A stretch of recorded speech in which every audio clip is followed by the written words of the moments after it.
the United States has started to deploy the controversial Terminal High Altitude Area Defense (THAAD) system to South Korea. The United States claims it is alarmed by North Korea's increasingly provocative behavior in the Korean Peninsula, hence the deployment of the weapon to protect South Korean and U.S. interests. THAAD is an advanced anti-ballistic missile system designed to shoot down short, medium, and intermediate ballistic missiles in their terminal phase. The method, naturally, unnerves any nation situated within its range. In 2016, when the THAAD deployment to South Korea became highly contentious, we predicted that the actions of the United States would anger the regional powers of China and Russia. These two countries are not only regional powers but also major world players, allowing one of their competitors or adversaries, like the United States, to deploy a volatile weapon like THAAD at their doorsteps is the equivalent to a national security threat to their countries.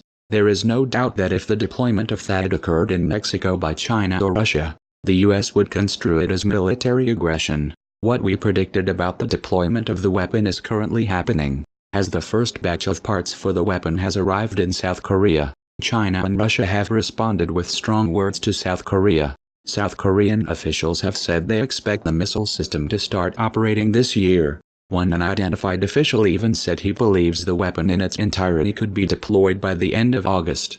However, China and Russia have warned South Korea that installing the weapon donated by the United States will lead to serious diplomatic consequences, as well as military tensions in the Northeast Asian region. China's Assistant Foreign Minister, Kang Xuanyu, and Russian Deputy Foreign Minister Igor Morgulov met in Beijing to discuss the deployment. After the meeting, Russia's Ministry of Foreign Affairs issued a statement shedding light on what transpired in Beijing. Both parties emphasized that collective political and diplomatic efforts should be stepped up to ease tensions and initiate the process of military and political detente across the board in Northeast Asia, in order to create conditions conducive to resolving the nuclear issue, as well as the other issue on the Korean Peninsula. The statement said, China has repeatedly spoken out against THAAD over fears that it will undermine its own ballistic missile capabilities. In 2016, Beijing urged Seoul and Washington not to go ahead with the system's planned deployment. But as the United States and South Korea have blatantly disregarded concerns over the deployment of the weapon, China is taking strong measures to deter its installation, including placing economic pressure on South Korean individuals and corporations connected to the installation of the weapon. The South Korean government signed a land swap deal with the multinational retail conglomerate, LOT. The deal will see LOT exchanging its golf course for another location. The golf course will then become the future home of THAAD. LOT has business interests in China. The company was due to take a multi-billion-dollar real estate project in China, but Chinese officials have cancelled the deal. Also, South Korean celebrities who were due to visit China have been refused entry. These reactions show just how furious China is about THAAD's deployment in the region.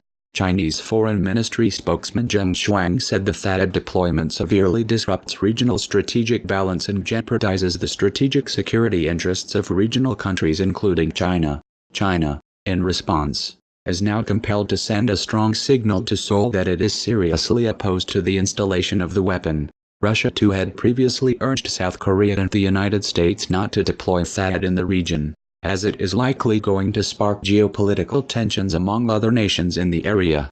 In February 2017, Russia described the situation in the Korean Peninsula as exhibiting a high likelihood of becoming volatile, emphasizing that the situation has become counterproductive.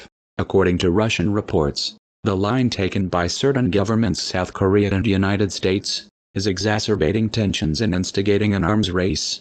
It is difficult to dispute Russia's assessment of the situation in the Korean Peninsula. Although North Korea recently launched 4 ballistic missiles, it did so in response to joint naval exercises by South Korea and the United States.